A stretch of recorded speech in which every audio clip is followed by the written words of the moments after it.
Duncan MacLeod of the Clan MacLeod. My name is Ichabod Crane. Name's MacGyver. Colonel Jack O'Neill, SG-1. I am Batman! Hello, I'm the Doctor. So there's this man, he has a time machine. Up and down history he goes, zip, zip, zip, zip, zip, getting into scrapes. For years, and maybe more than that, right, Mac? But how long has it been? Has it been 6, 7 years ago? Are you telling me that you built a time machine? Out of a DeLorean? Hey, now wait a minute. Now wait just a minute. Human beings were not meant to sit in little cubicles staring at computer screens all day. I've got something for you. Oh, merci, Sonor. Just one more thing, sir. Oh boy. Just like that. Bing, bang, boom. At this point, I'd settle for the boom. They'd love it here, don't you think? This is what I'm saying. And by the way, where is your podcast? Tell everybody that's here. Welcome to the Never Gets Old podcast. The podcast of all we love in TV, movies, music, and comics. With your hosts, Mac Jackson and Nathan Shell. Subscribe to us on iTunes, Stitcher, Facebook, and YouTube. Donations at paypal.com, at macwjackson@comcast.net. Listen to my Chapin songs, DJ saying that they're too long. His guitar may be silenced, but his soul goes on and on. Alone again, alone again. His stories were like us, a beginning and an end, alone again. Now I listen in my room. Hi, everybody. Welcome to the latest episode of the Never Gets Old podcast. Podcast of all you love in TV, movies, music, and just general pop culture fun stuff. I'm your host, Mac Jackson. And I'm Nathan Shell. And we're going to get going because, you know, it was brought to my attention by our number one fan, Mikey, who listens to all of these. I mean, he knows the titles of our episodes. He could tell me, oh, yeah, and that one you discussed, you know, this little bit of minutia, or, you know, every day he goes up, he goes, all right, I listened to the one. He's listening far, far back too. I was going to say, he's got a catalog to catch up on. Well, he was thrilled that we're able to record these and post the video on YouTube. But then I think that's what you'd said you were doing. So yeah, but then I gave him an app to go back and listen to the audio ones. So cool. Yeah, because remember there was that time where it was either going to be only YouTube or only, you know, audio. Yeah. And that sucked because I hate disappointing one half of the listener, which I did get feedback on, where there'd be people in different countries going, you know, originally it was, well, we don't have YouTube in my country of, you know, Slovakia or Slovenia or Slava. Whatever kind of dealings the government's, you know, they don't like YouTube for whatever reason. Exactly. I mean, whatever. Well, they'd be like, can you do it audio? So then we start doing it audio, and then people were like, all right, yeah, that's cool. What about the video? Well, you were doing video before, and I love that. I'm like, oh, son of a. So now, thank you, Zoom people, because they've made everything easier. People who've heard certain episodes would hear like static or some sort of thing that we didn't know about until Zoom, for whatever reason, they've got it down to, I don't want to say a veritable science, but they've gotten a good handle on how to best package the product, so to speak. Well, I think it's one of the, if I could put it correctly, one of the good results of this pain in the butt pandemic. Zoom has it's taken over. It's the bittersweet good out of it. Yeah.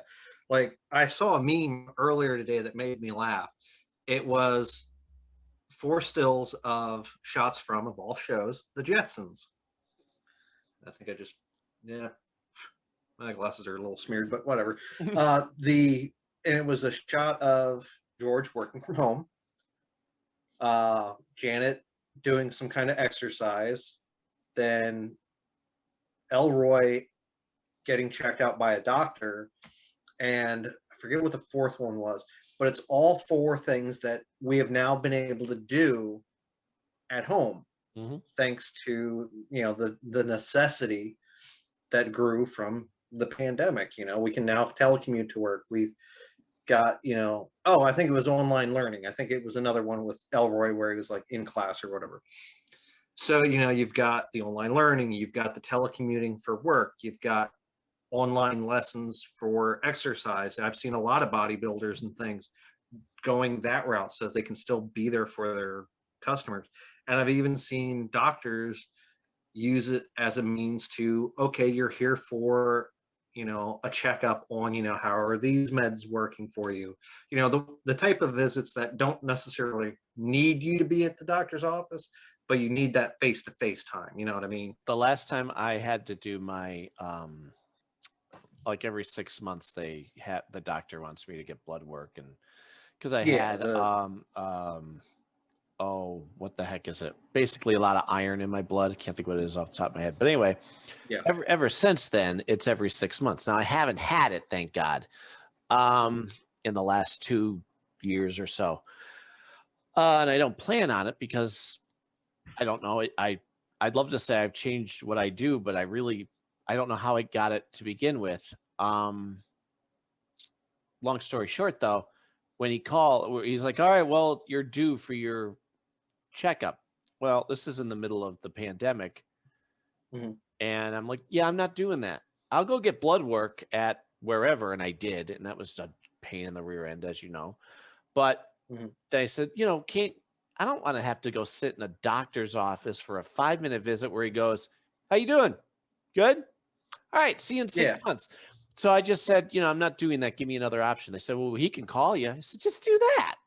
All he's going to do is I mean, and it makes over the blood a lot work. of sense. Like, he's going to look over the blood work, go, all right, that looks good. That looks good. Maybe you want to work on it. I don't know. Good. Bye. Well, not to mention the giant pain because I have to leave work. They close before I'm done with work. So I said, call me at 3. I'll be on break and we'll get it done then. Well, 5 minutes, you're done. So I didn't have to, you know. Well, funny enough, last year, right before the pandemic broke out, you know, we're almost at the 1-year anniversary. I was going to say that to you too. I had, right around this time last year, I think it was like the 2nd of March, I'd gone in for my yearly physical. Now, admittedly, it had been longer than I'd care to admit beforehand as to when the last time I was in for a yearly physical. But I'd gone in and they're like, okay, well, you know, being that this is the first time you've gotten a physical with our corporation, company, whatever the hell you want to call it. They said, well, we should probably do blood work. I'm like, that's fine. I was planning on getting vaccinated for the flu. So why not? You know, you're going to be jabbing me with stuff. What's an extra jab, you know? So they took their blood money. I mean, they took my blood. And they said, okay, well, we're gonna get in touch with you in a week or so with your results. I'm like, okay, that's fine. Then COVID hit. Well, obviously, you know, everything went from, you know, normal to, you know, truncated to, you know, being, you know, oh my God, what are we gonna do? What are we gonna do? The doctor called me and said, hey, yeah, your numbers are good all around, except, you know, this and this are elevated. I think it was like triglycerol and something else. I'm like, okay, I have no clue what in God's green earth that means. You're going to have to explain to me what any of that nonsense means. Well, it means you need to cut back on your processed foods, like, you know, your Burger Kings, your McDonald's and stuff like that, and cut back on your alcohol consumption. I don't drink a lot. I drink maybe 2-3 times a month. You know, I'll have a glass of wine or I'll have a beer, you know, whatever. Yeah, I don't drink that much. But naturally, this happened right when the pandemic hit. So, you know, there was no more going out to get food. There was no more life as normal. But, you know, the added stress and everything of pandemic combined with the fact that at the time we had a roommate. And I was already at my wit's end with the roommate because just, you know, I don't want to say overstaying their welcome, but that's the politest way. We talked about it. Yeah. Yeah, I mean, there were times where it's like I just wanted to either rip my hair out or rip someone's head off. Well, I still got my hair, so what's that? No, I ended up helping him find a place, and Yeah. it ended up being all right. It was stressful. Yeah. I mean, I'm actually surprised they didn't go gray, quite honestly, just because of the amount of stress. But yeah, so it's just like, okay, no more alcohol. Well, the stress, admittedly, I did drink a little bit more, but not in excess that it was in danger of becoming an alcoholic or anything. I thankfully have always had the foresight of mind to, as Alfred Pennyworth would say, know your limits. So I would know, okay, instead of, drinking like a fish, I'd be like, okay, I've had one, that's enough. I don't need another drink for a couple days. If I got frustrated or whatever, I'm the son of a carpenter. I can beat the crap out of wood and make something, Well, it's that powerful, I say this when it comes around in topics of that type of conversation, to have that control over what you do and what you don't do it's a wonderful addiction, because like all my life I don't curse, well, I don't drink, well, that's easy now. I mean, that's coasting, that's my whole life. But to do something where you're like, all right, I'm going to have one slice of pizza, whatever, and stop, even though you're hungry, that pizza looks pretty freaking good. Yeah. To know that you can control yourself that feels like powerful. Oh yeah, well, it's that willpower, really. I mean, it's the whole concept behind that. And one thing that immensely helped with getting through the world of COVID, as we've been living in for, as I mentioned, almost a year.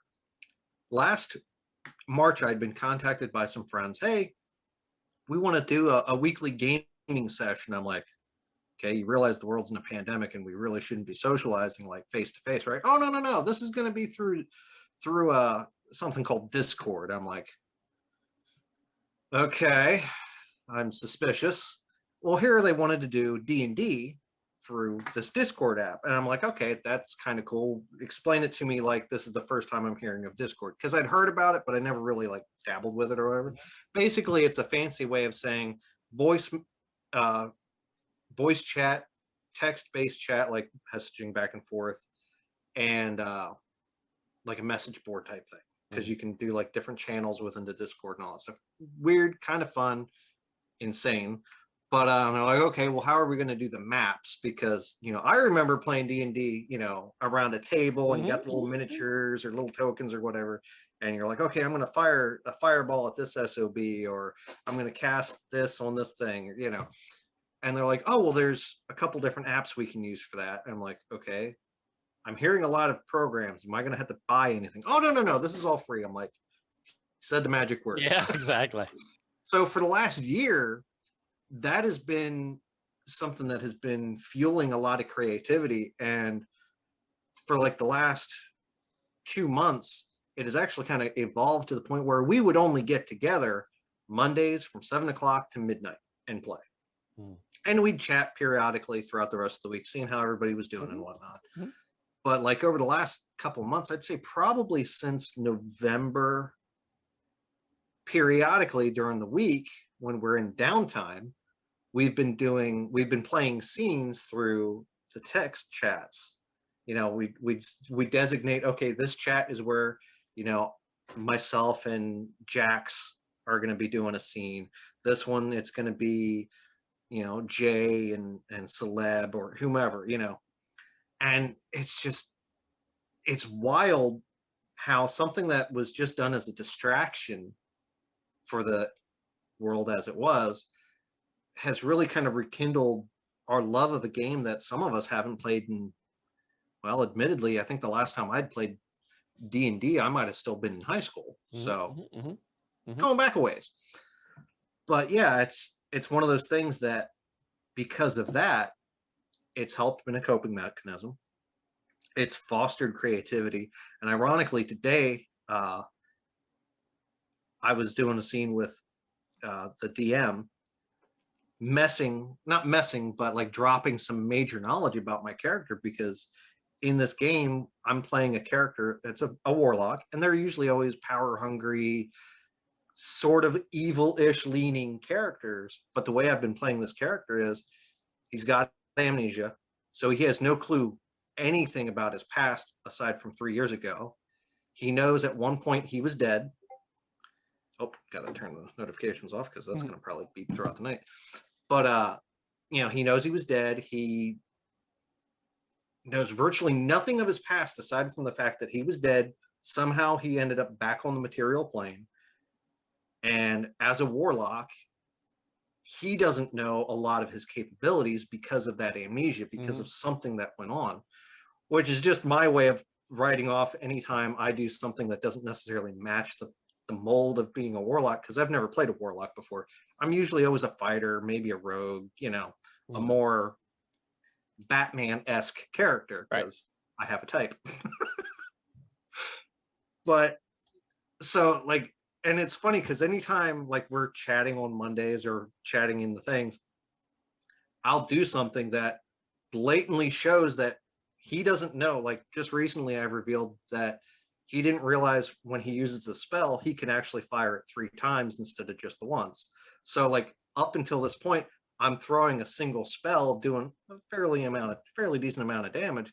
But then recently I'm like, oh wait, I can use that spell 3 times in one shot. Sign me up. And I went boom, boom, boom, and just totally obliterated a bad guy. I'm like, huh, so that happened. You know? And it's just my own forgetfulness, I guess would be the best way to play it or say it, ended up helping adding a depth to the character. And today I revealed throughout the last week or so, I've been dropping hints that my character had been starting to remember things. And one of the things he remembered was a memory of him with his wife and their child. In that memory, he found out what his true name is.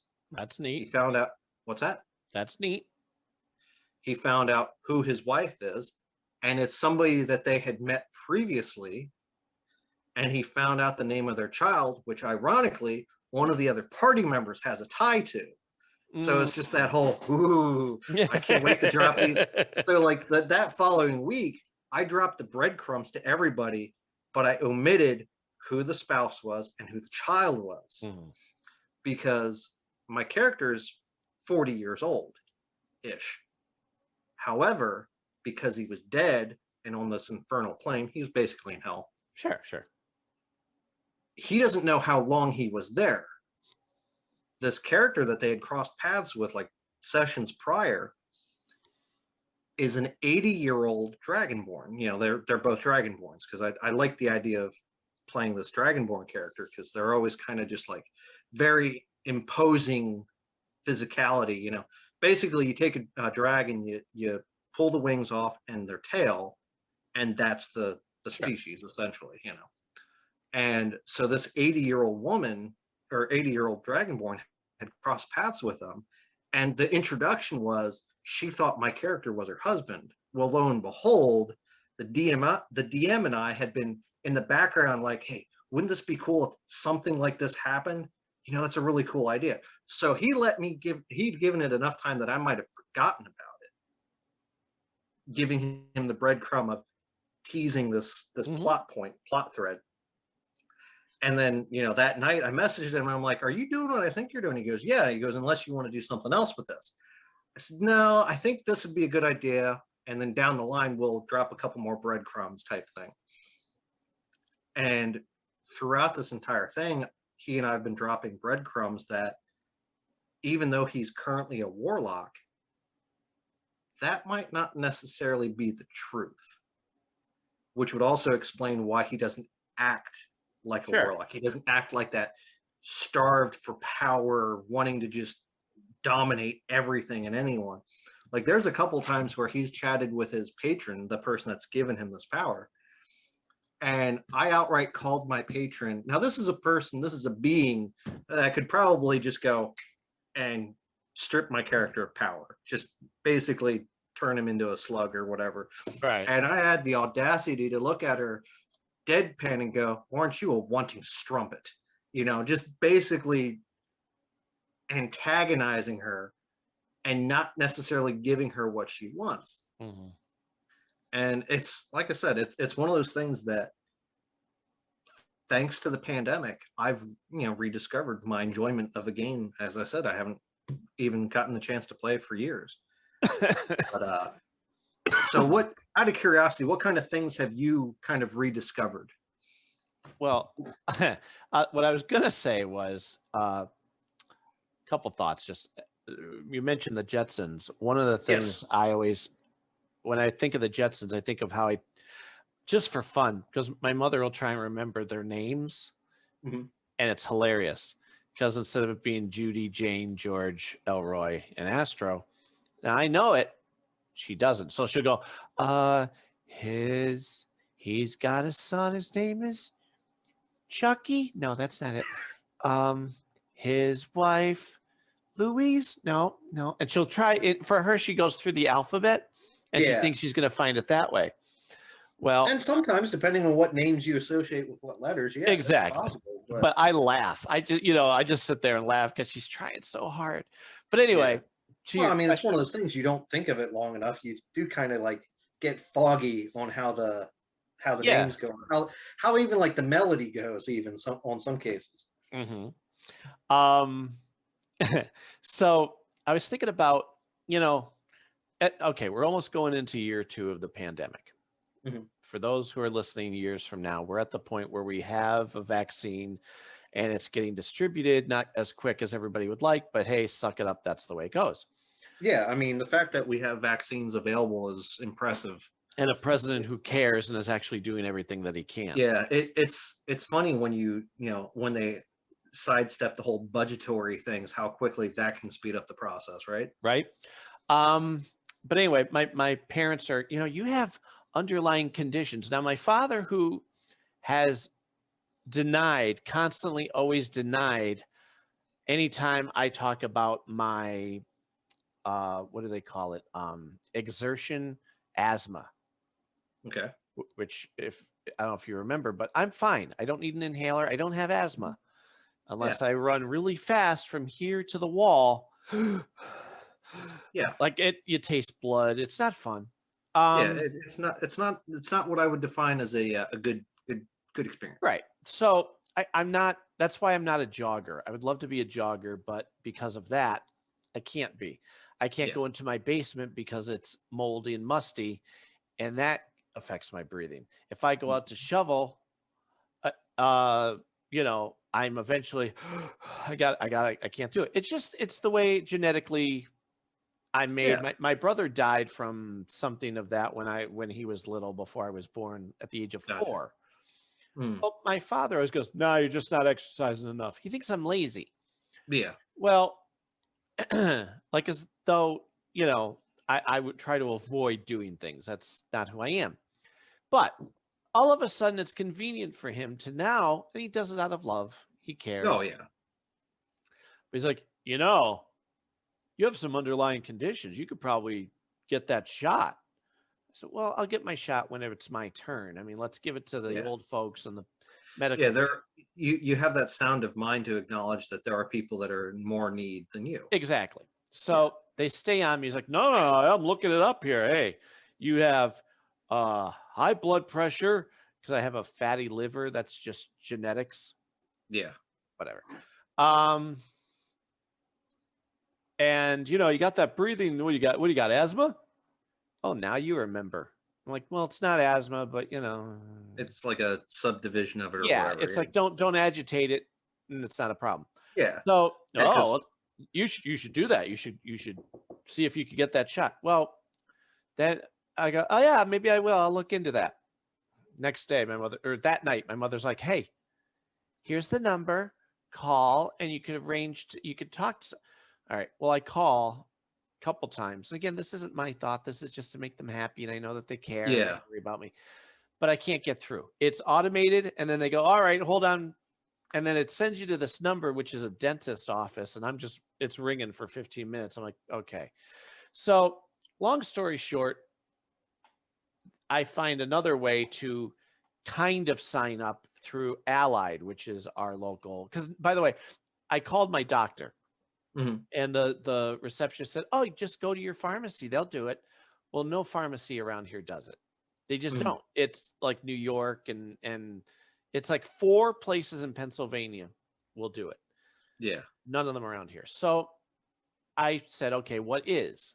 Well, Allied. So I go on their website, and basically you could sign up, and they'll eventually send me a card to say, all right, either fill this out, send it back, or come on in, or whatever the deal is. Yeah. But it was enough to kind of get them off my case for it, even though, like, you could also try. I'm like, no, stop. Just stop. Yeah. I did what you wanted. I'm not jumping the line. I'm, granted, I don't want to get it because I think it would be bad for me, but I'm also not going anywhere. Yeah. I've been in this house. You're doing everything you can. Yeah. You're doing everything you can to not put yourself in risk of experiencing it. Yeah. So, but I was thinking about it now that we're starting our 2nd year. There have been decent things about this whole thing that, not that COVID is a good thing, but the selfish results of not having to deal with certain people this past year have been wonderful. I would take the kids on Saturday to go Kempo to work on their martial arts. Which I enjoy, but there are certain people that you'd have to deal with on a Saturday morning that I don't want to deal with. I don't want to put on a brave face. I don't want to smile and go, oh, you're a misogynistic kind of a bigot. Yeah, you're racist. Yeah. How long am I supposed to sit here and listen to this? And and also with our past, not now, well, maybe kind of now, but not as bad as it was. A whole bunch of people there were Trumpers. Nope. And especially when it got so bad because of the pandemic forward, thank God I wasn't around them, because if I had the option to go back, I would not until this was over. And God forbid Trump had won, I wouldn't be going back at all, because I can't be around people. Yeah. But I don't want to go down that path. Anyway, the good part is I don't have to go certain places. I don't have to deal with certain people. I'm working from home. It's pretty great. Kind of help reevaluate the importance of things. Sure. But like, I don't have to go into the office, granted, I have to train somebody in Colombia now to do my job, which has nothing to do with the pandemic. I'm going to be switched to a different department, but right now I'm training them through the phone, through this Zoom, to learn my job. But the bad part is it gives you, the good part is it gives you an excuse to not deal with certain people in the world. The bad part is I miss the options. I miss having the option to go out to eat. I miss having the option to walk around a mall. I miss that type of little, like I want to go out. I want to wear a jacket that, I'm happy to wear. My boy and I go for walks, and now my daughter comes with us too. And, that's great when the weather's nice, but now it's freezing, so nobody's going anywhere. But like, I like the idea of going, I can go to the neighborhood store. I can go to, the mom and pop restaurant. Let's do that. That adventure in me is still there, but I can't do anything, even though, and it drives me insane, and this too. There are people in this world, because I'm watching them through EarthCam TV. While I'm working, by the way, I can't watch TV because of noise, but I can mute it, and I could put it on EarthCam TV through the Fire Stick, and every 5 minutes it jumps to some new place in the world. Yeah, in the queue or whatever. Yeah. Well, they're based out of New Jersey, because today they go, here's our headquarters, and they had the camera focused on their building. But anyway, I'm watching people all over the world. We're still going on vacation. We're not wearing our mask. You selfish pieces of a-holes. You're the reason why this is still a thing. This is why this is still a thing a year later. Yeah. Well, and it's interesting. There is only one country that I give a full-on pass for returning to normal. New Zealand. New Zealand, the moment they started having cases show up in their country, they went on full lockdown for, I think it was a solid month. They made sure people were taken care of financially. They made sure, like, they basically said, if you end up breaking quarantine, you're an a-hole because your food, your things are being paid for. Your work is guaranteed to be there when you get back. Like, they did everything that they could. I didn't know if it was them or Switzerland. I wasn't sure which one. I remember hearing about that and going, yeah, I know it was New Zealand because I'm in a group with somebody who, like, 2 months after COVID had started, they'd made a post in the group about going to a convention, and everyone was like, what the hell are you talking about? Conventions aren't happening. And then they said, oh, well, no, actually they are for us. And then they went on to the whole, like, they walked through everything. It's just like, and then, like, every milestone or whatever, they'd be like, okay, they'd say, oh yeah, we're 100 days now without any cases or whatever. Yeah. And then just recently they had posted in the group, there was one possible case of COVID. So they went on an automatic lockdown for 2 weeks because of the possible case of COVID. And it's just like, oh my God, this is, of course they did do, allowances for people that work in the emergency services and things like that. Obviously they need to be able to get to work and everything. Sure. But it's just like, this is a country that handled everything, that they have been able to return to a sense of normalcy just with the modification of, oh, okay, there's a report of a COVID case. Okay, in the next 12 hours, we're going to be instituting a mandatory, isolation countrywide. Be prepared to do so at this time of the night, and it's just like. Well, I saw it on the Today Show. They and of course the Today Show is showing that, but then they're also showing how's everybody dealing with Zoom fatigue. I'm like, oh, you spoiled first country problem. Yeah. Just shut up and do what you got to do. Just, suck it up. It's like, come on. We are supposed to be a nation that, leads the way. And I'm sorry, but I can't help but feel like we're bringing up the rear. No kidding. So anyway, it's funny too, because of this past year, the holidays have not been the same. No, they haven't. Christmas, we didn't go to my sister's on Christmas Day. We had Christmas Eve here. My parents and aunt and uncle came over. Great, because that's how it has been for the last few years. But Christmas Day, as much as I miss seeing the whole family, but what you do on Christmas Day morning is you wake up, you open presents from Santa, you quickly run and get changed and book your hiney a half hour up to Lake Winola and sit there with everybody running around, and it's just chaos for 5 hours. And then you come home. Well, I didn't miss the chaos. I liked that we opened our presents. There was no plan to change. There was nothing to do. I looked at the time like, is it 1 o'clock already? We just got up at 9 or 10 or whatever it was. Yeah. Wow. And and we had just finished opening everything and looking around. You guys were able to take your time and just enjoy. Not feel rushed. And then that was the big, like, every time we have to go to, like, when I went to Comic-Con, I just told Cindy this the other day.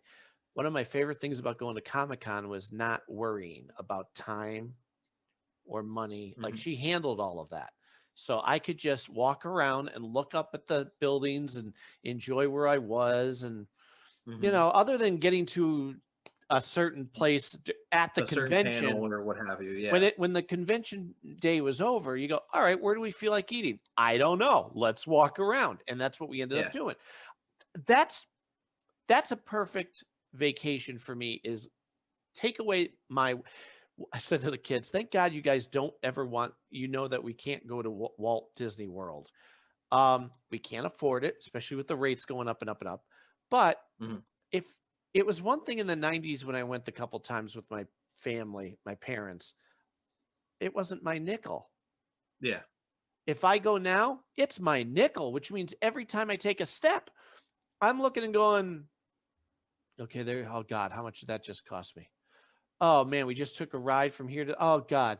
Okay, we got to get in we're not even in the place yet, That's not fun for me. If somebody can just say go and not worry about the money, okay, now that's a good day. I'm happy about that.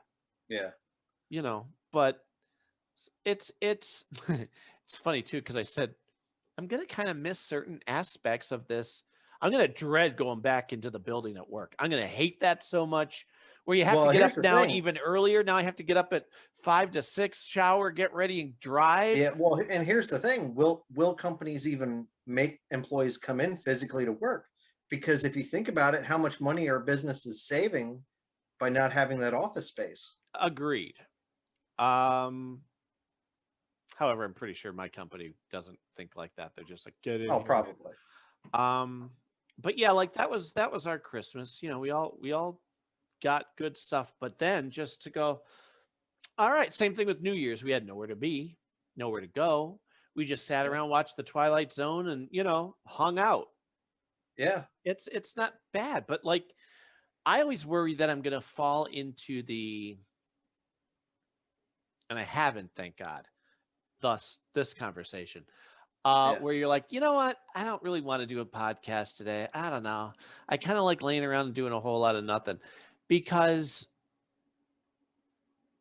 with you and me, we're shooting the bull. But if I'm talking to a guest, you're on and I'm listening and I'm waiting for my you gotta have that list, and once there's that break, feed the next question or what have you. Or just continue on with. But you're in the moment. There's no moment to go. Like that doesn't happen. You're like go. And they also are keeping an eye on the time, because I don't want to go past an hour if they're not in the mood to.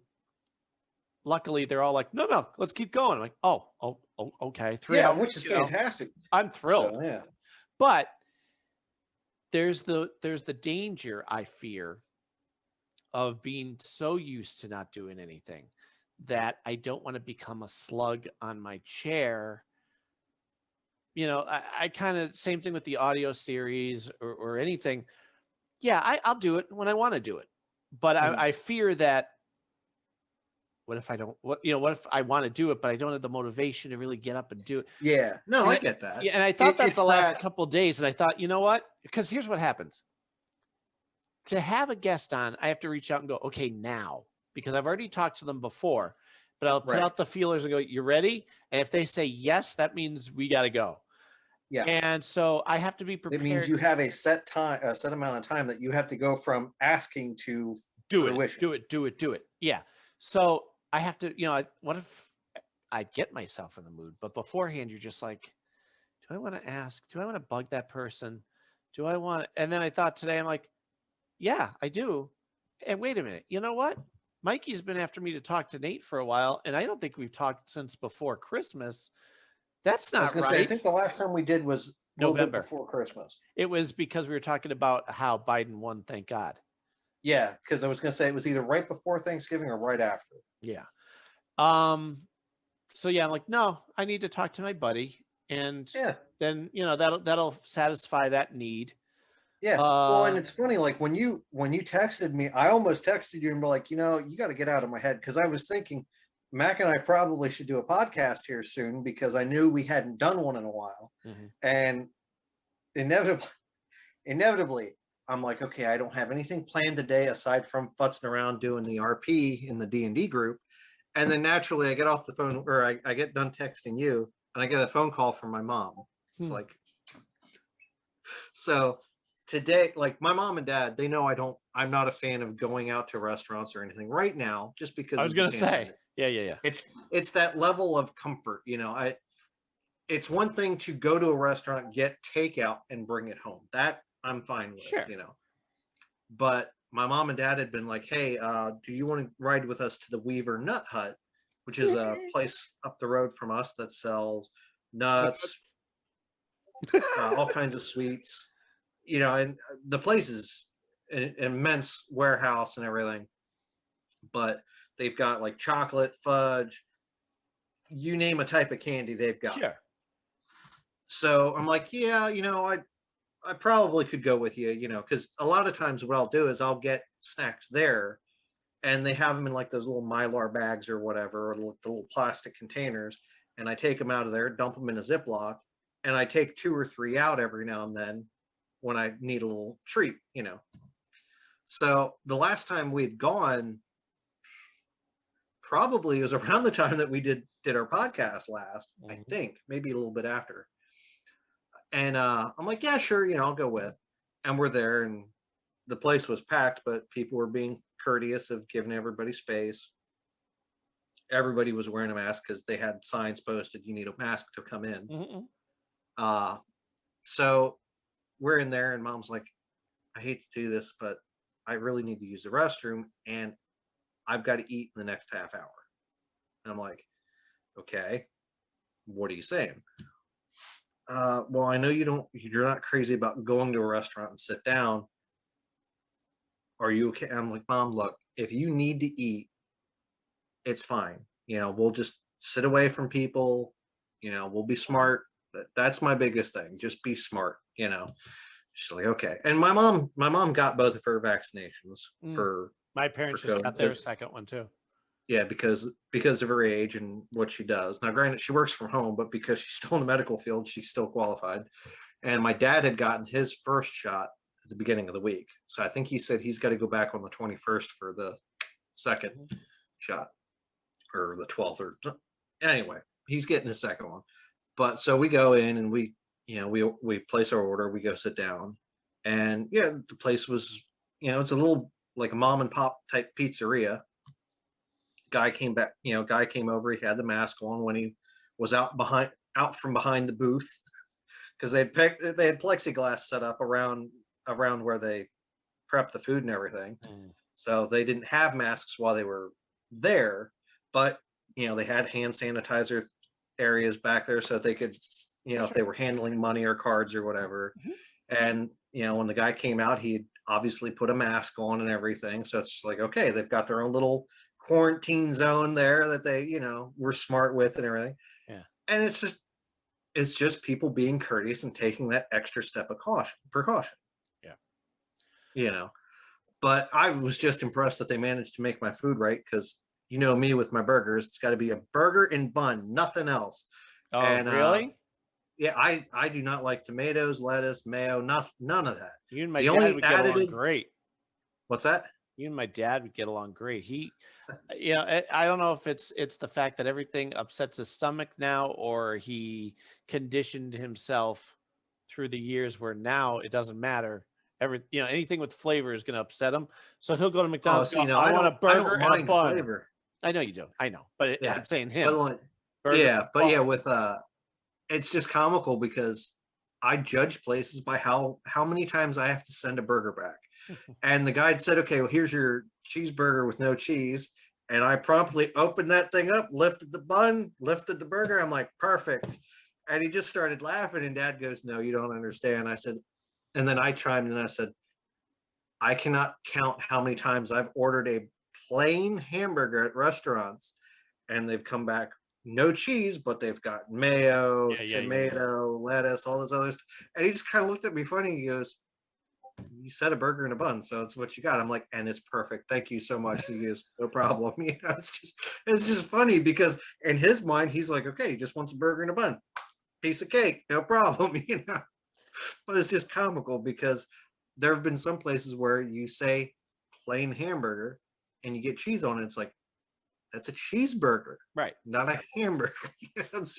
It's comical because something that should be simple often, for whatever reason, gets overly complicated. And you don't like cheese?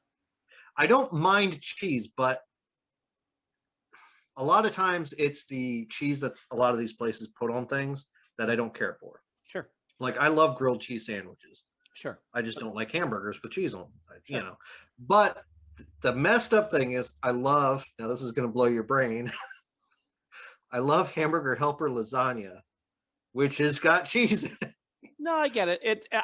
Now that I'm older, I have to, if I'm going to have nachos, I want it with real cheese. I can't do goopy canned.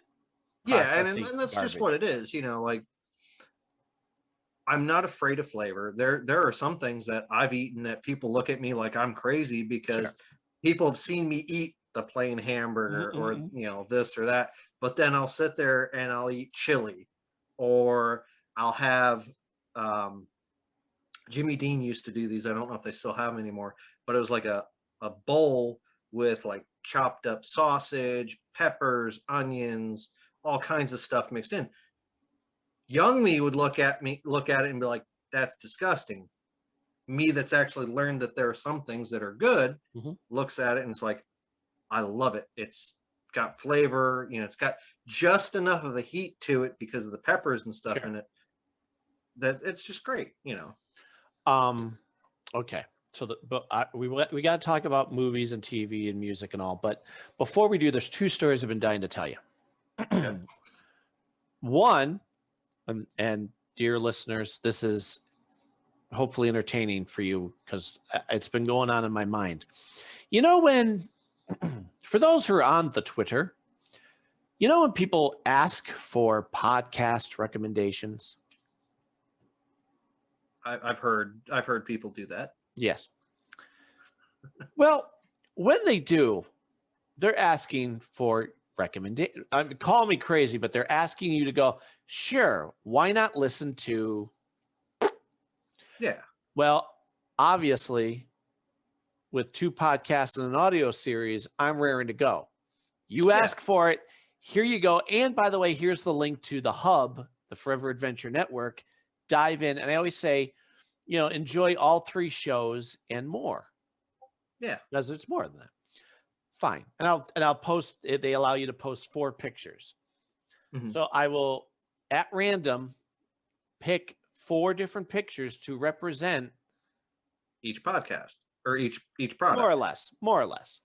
I'll do it because a lot of it is under the banner of Forever Adventure Network. So if I have CSI and Sleepy Hollow in a picture, if it says Forever Adventure Network, there you go. That's who it's representing. Let your imagination go wild and have fun. Oh, by the way, here's another one of MacGyver SG-1 because it's Jack and MacGyver in the picture, etc. Yeah, I feel you. I see what you're putting down. Once in a while, and this is hilarious and pathetic all at the same time, someone will, and it really is fascinating. Someone will go, could somebody give me podcast recommendations? Somebody will. And then they will take the time to, let me back up. If you asked for that and 50 people gave you their ideas, if it wasn't for you or you were not, you looked at it and went, yeah, okay. What do? Well, usually I just ignore it. There it is. Very good. Okay. Or if I really felt compelled, thanks, but that doesn't seem like it's interesting to me. But thank you for the offer anyway. Too much. You know, be courteous. You don't even have to do that. Somebody suggested something. You don't have to respond. No, you don't have to. Most people don't because you go, okay. Yeah. And you see see what it is and you move on. Once in a while, and this happened this week. This is why I bring it up. This woman from Australia. Again, I get these throughout the day, but if I look on Twitter, I'm going to find new people asking for podcast recommendations. I, just like Jess's partner, are on the spot. We are letting you know, here you go. Hey, check this out. You post it, the end, you move on. Yeah. All of a sudden, this horrible, wretched human being doesn't just skip over it. She feels compelled to go back to every single person and tell them not only that she's not interested, but what she thinks it's about and why. Yuck. That's the face you should make, because I saw her. That's like, wow, that's some level of pettiness. Oh, it gets worse. Oh, God. See, sometimes when people respond, they're nice and they're like, "Ooh, wow, what a good idea. Ooh, yeah, thank you." Or just say thanks and, you know, I'll have to check these out. And I'll write back and say, I hope you love it as much as I love making it for you. Love, love, love, love, love. This is the idea. We're people. We're connecting. Isn't this great? I feel better as a person. Yeah, building a community, whatever, blah, blah, blah, blah, blah. This wretched dirtbag says, thanks, but I have no interest in listening to. Again, she hasn't listened to anything. She's only looked at the title and maybe some of the pictures of Ichabod Crane and like the CSI. thumbnail or the image. Yeah. Thanks, but I don't have any interest in listening to old men talk. So hold up. I don't take it personally because she doesn't know me. I said, and again, trying to be nice because it's very quick that people like to be nasty on social media. Oh yeah, I refuse to be part of it. Yeah, kill them with kindness. Exactly. So I write back and said, well, actually, we're not old. We have a variety of guests. And plus, besides the podcast, there's the audio series, music, stores. And I said, enjoy if you're interested. I figured that would be enough. It wasn't. It wasn't enough because the troll writes back and goes, "Thanks, but I was asking my followers," and said something else. So I wrote back and said, "Oh, okay. Well, you asked publicly."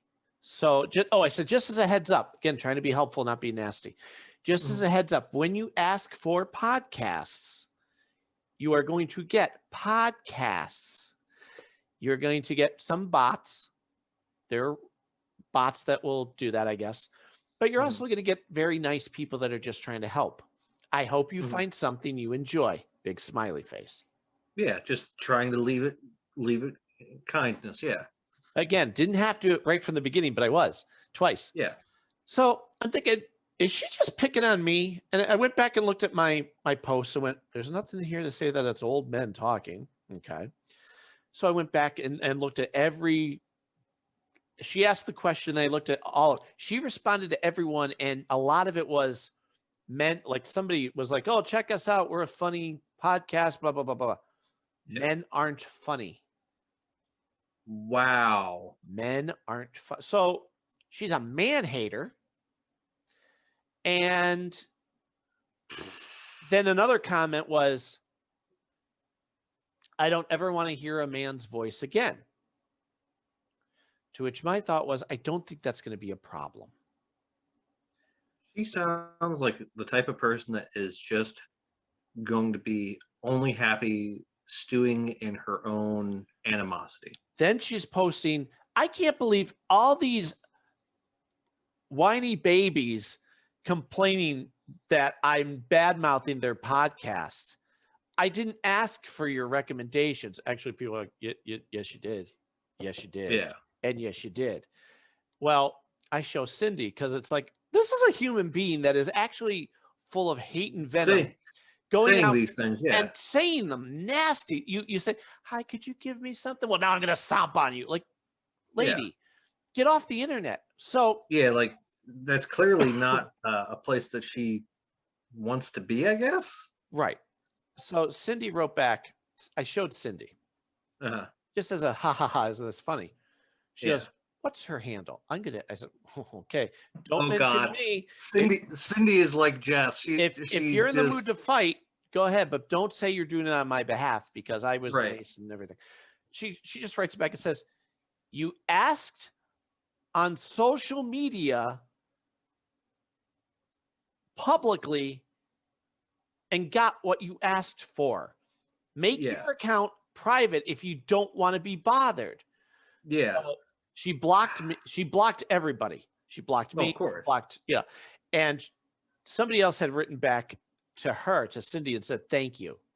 She doesn't, nobody else is saying this. I just thought, you're a psycho. You should not be allowed to interact. There is clearly some unhingedness in that individual. I mean, wow. So I had to share that with you because wow. Like, yeah, come to think of it, I vaguely remember Ashley saying something about some individual from Australia being screwy. I think she said some other colorful descriptors. But yeah, it's just like, That's part of the reason why I don't deal with Twitter. It's like I am of the mindset. I know between the two of us, I'm the one with the sailor's mouth, so to speak. Mm-hmm. And that's also part of the reason why I will never go into politics, because someone would push the wrong button and they would have a hell hath no fury moment. Sure. I fight that all the time, because with nastiness like that, believe me, I was just being sweet and kind to you, and you decide to take a shot at me, I'll rip your head off. Yeah, like I've asked, hey Mac, what kind of podcasts would you recommend? You know what I'm into, and you'll try to come up with 2 or 3 that you recommend Exactly. that fit that criteria. I'm like, oh, by the way, you might also like this one or this one. It's not quite like what you like to listen to, but there's an element if you there. value my opinion, here's my opinion. Yeah. It's like, you know what? I'll make the note. I may get to it. I may not, depending on, time or if I remember. I have not listened to many at least podcasts. I'm not gonna be like, oh well, no, I don't listen to anything that's not Star Trek. Or, you took the time to spread hate today, is what you did. That was your contribution to the world. That's just douchebag behavior. Yes. I mean, that's the politest way I could put it. So that happened. And the other thing that happened. You said there was another thing. The other thing. About a month ago, a fellow musician who runs a Harry Chapin-ish podcast. It's called Remember When the Music. So it is definitely a Harry Chapin tribute kind of page. Okay. I met with him a few years ago. Nice guy, but again, another Harry Chapin guy. And whereas Harry Chapin is very much part of my DNA. I'm not just a Harry Chapin guy. Well, he's very much just a Harry Chapin. Like he likes other music, but he wants to be known as the Harry Chapin guy. For that. Yeah, and there's nothing wrong with to each that. his own.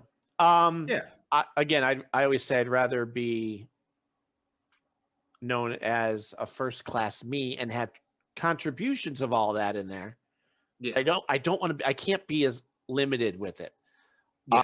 You don't want to be pigeonholed as only one thing. Right. However, he's very good at, whereas I'm the singer who plays guitar, he would be the guitar guy who would sing. Like he's very precise. He'll write up what he thinks the sheet music is for songs. He has a website. Anyway, we're talking and he says, I have this app which you might like. It's called Fourscore, something like that. I'm gonna say it's Fourscore. And what it is you can use it to convert all of your sheet music onto your iPad. Okay. Indeed. I'm intrigued. Well, I'm intrigued because years ago I remember watching Mike Nesmith do this on stage. He'd have his iPad there and just hit a button and go, all right, here's the next song. Well, he has everything there. And it's on a stand. And I thought, oh, that's I bet you that's a lot of money. I'm not doing it. I mean, I'd love to do that. So anyway, my buddy says, hey, I said, all right, so now you got me intrigued. How does it work? He goes, I use this app to take a picture of it. Say you have your own sheet music. Right. I have this giant binder of sheet music that is overflowing, and that's just for my gigs. That's not I'm going to work on. This is what I draw from randomly. He goes, you go and you take a picture of that, your own notes. Right. And you then send it to Fourscore. It's there. So I'm like, okay, what about new sheet music? Easy enough. You find it, you save it, you put it into your what do we call this? Give me 2 seconds. It's your Dropbox. Dropbox, okay. And then from there, you'd send it over to Fourscore, name it, and you're good to go. So that's cool. You name the song, you say who it's by, and then it categorizes. You want a Beatles song? Here's all your Beatles songs if you just press it. Yeah, you just tap the button, it gives you the list of what you got. So you can find it through the name of the song, the genre, it doesn't matter. So I thought, wow, that's cool. All right, I can download on my iPad. It kind of sounds like the iTunes of sheet music. Yes, very much. And I looked. That's cool. I went on YouTube to say, okay, what do you think is the best thing? On Google, and they all said it's Fourscore. That's the way to do it. Great. I'm going to do this. I go, all right, I get my iPad. This will be perfect. I'll be, whoop. No. What do you mean, no? No. You're not downloading on this. I thought, okay, maybe I have too many things on here. So I start going through and getting rid of some things. Now I should have room. Boop. No. Oh, long story short, I do a little research. The iPad I got a few years ago is not new enough. It has to be a newer generation. Probably because of probably because of some limitation that generation has compared to. So I thought, okay, what do I need? I said to my friend, what kind do you have? Oh, I have a Generation 3 Air. I'm like, ooh.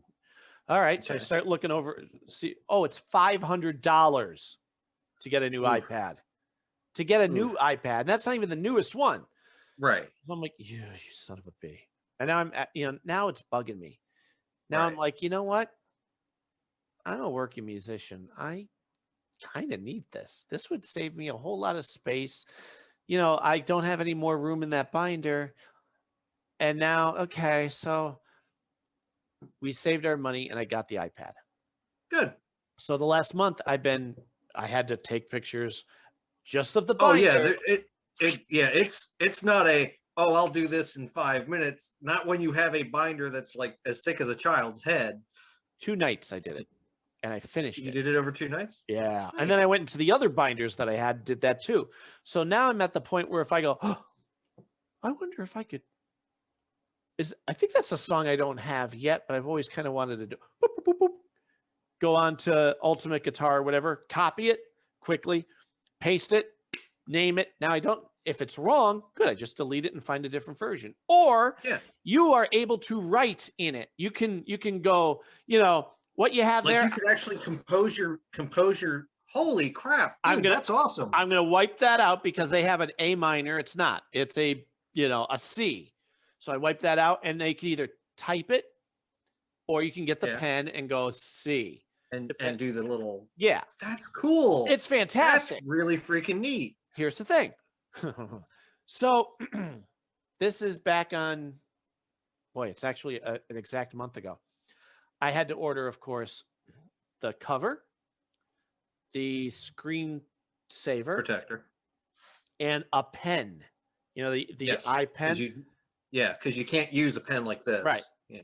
But it's it's got a stylus on that end, but it's still not compatible or whatever. So it's $20. Who cares? It's worth it. So I get that. Well, the pen came, the cover came. It's a month later. I'm still waiting for the $4 and some cent plastic cover to go over my screen to protect it. Oh. So I can't really, I can use it, but I'm rolling the dice every time and I don't feel good about it. So I contact the person. It has not budged out of, give me 2 seconds. I can tell you specifically. And I'm not blaming them. I think it's the Postal Service at the moment. Yeah, the Postal Service has been getting hosed left and right. Ever since Christmas, things came late. Okay, so here it is. For the iPad, $4.88. Let's track the package, shall we? Sure. It is, as of January 25th, it is still at Department D Est Customs. So I reach out to her, I'm like, hey, whoever this person is that sold it to me. It's going to bother me until I tell you who it is. Right. Candace Girl is her name. They're from China. So they're being very polite and thank you, honorable customer. Please forgive it. You are a good customer. You will get it when you get it, basically. I mean, it's not her fault. Yeah. I mean, unfortunately, and that's something I've experienced on my end. Like, once something leaves the hands of the shipper, there is really nothing we can do, contrary to what a lot of people think. So, unfortunately, do I? It's only $5. Do I go out and buy one at Best Buy or something? Honestly, that's what I would do. But Best Buy hurts to have a spare. Best Buy will rake you over the coals.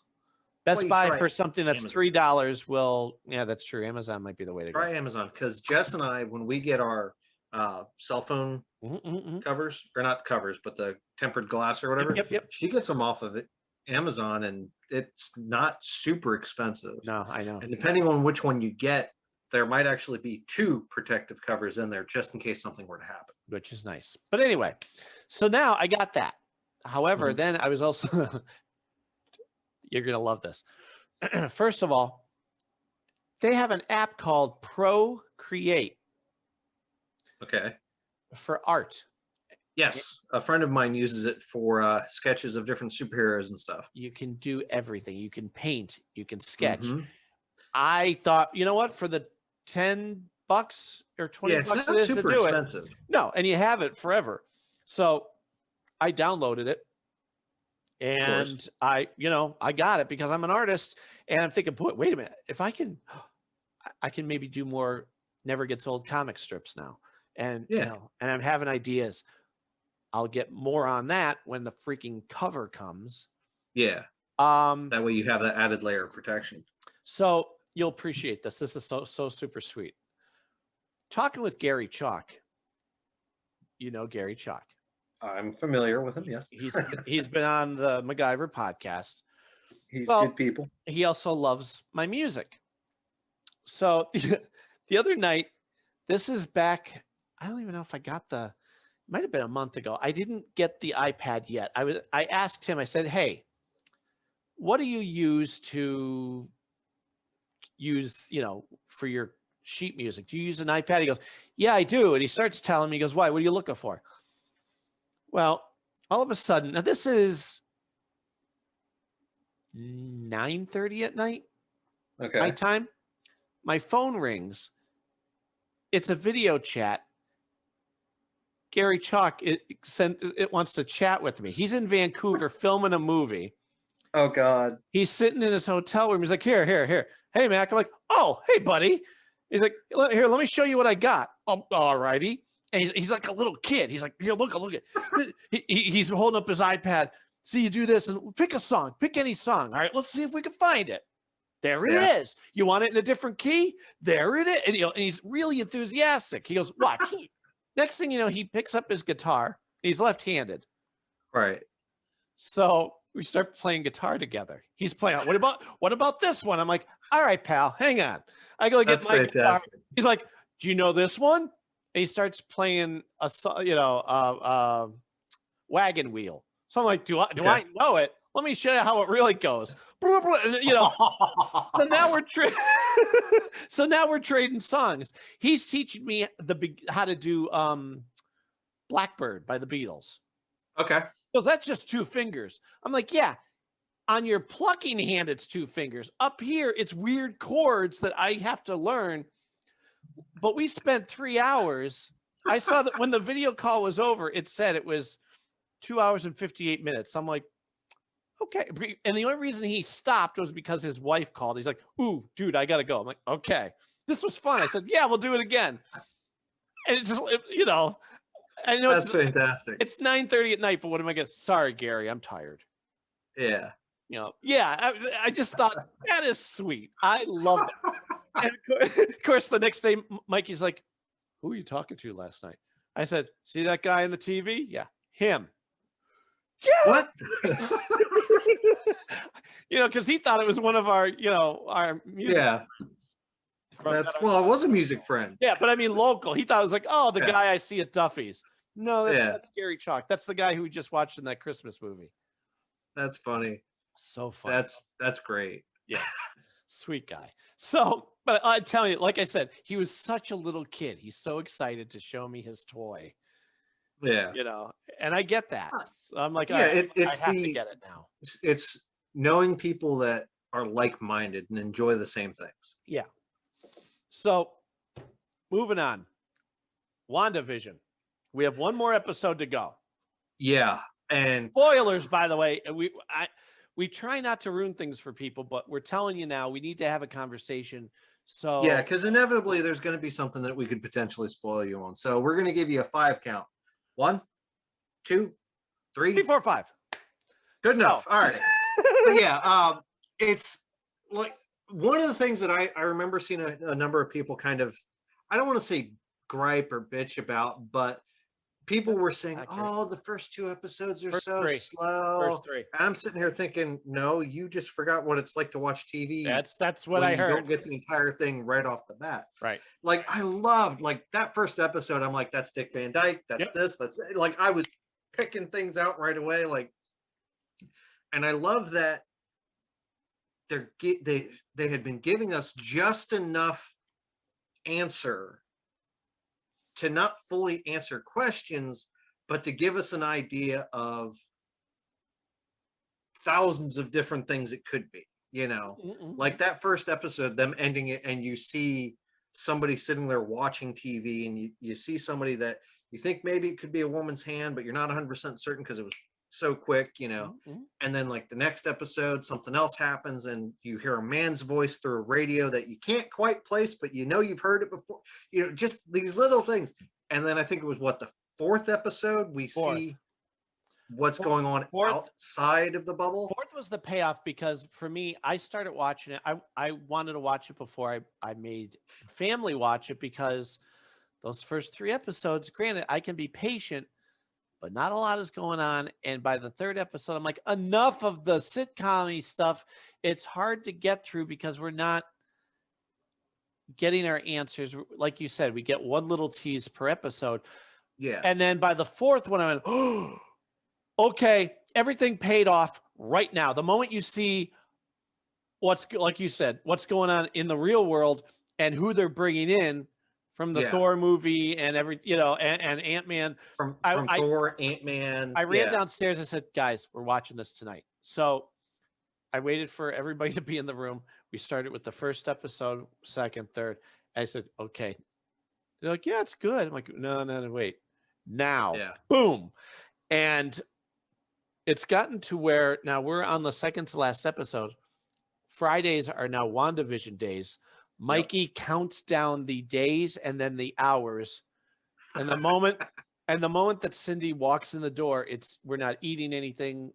We're not doing it. You sit down, because we live in a freaking horrible world that spoils things, where people, and I'm on limited time with it, whether I try to avoid it or not. I'm going to see something that's going to tick me off. Because inevitably there's going to be somebody, and the old argument, oh, we'll just stay off social media. No, people just need to be respectful.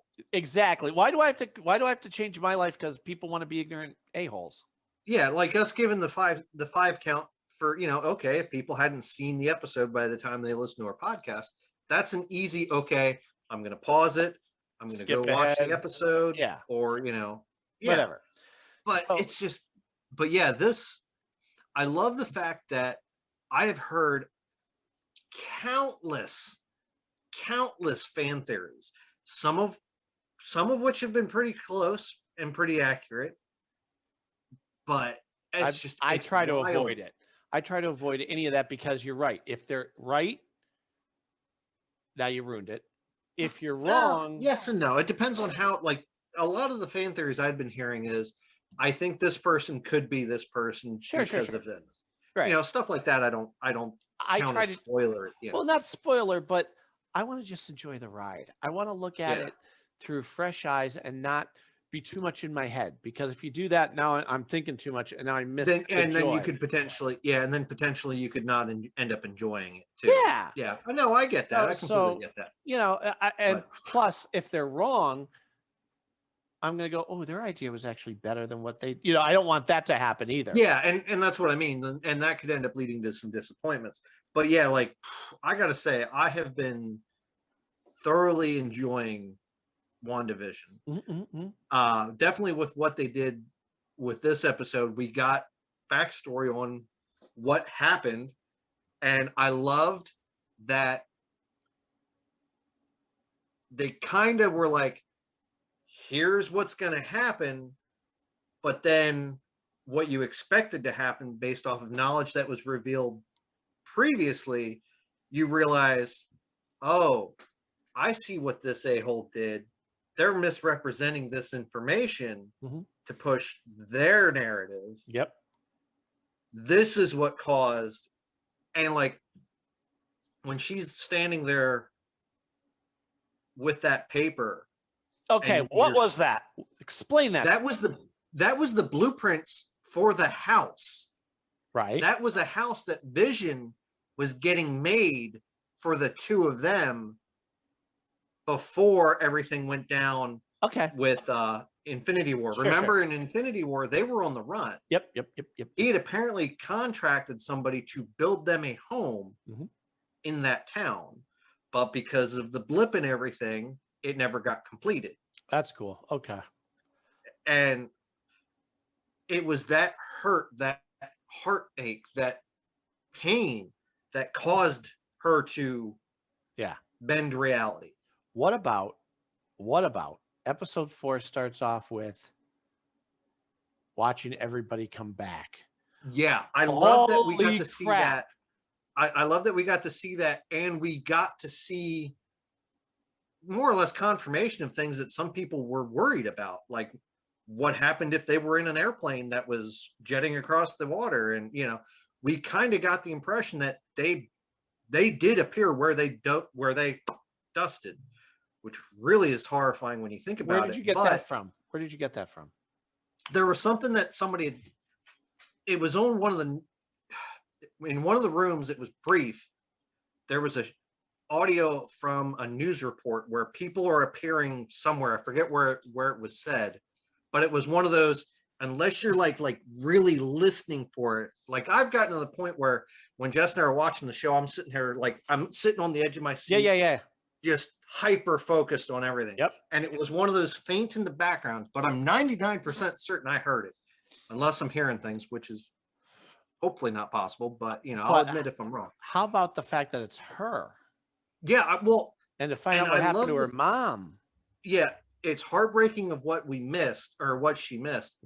But I gotta admit, the casting for grown-up Monica is phenomenal. She looks like they took that little girl from the Captain Marvel movie and just shot her into the future.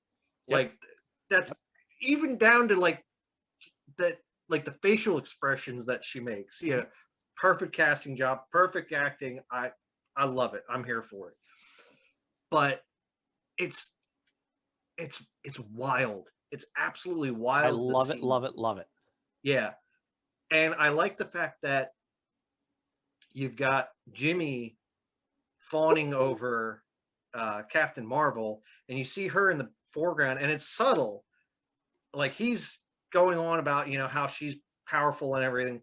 And you can tell that there's something that happened that caused that little girl to no longer necessarily look up to Aunt Carol. Yeah, she's ticked. There's a backstory. Yeah, there's there's something that happened. Happy. And I'd be willing to bet it's because she never came back. Right.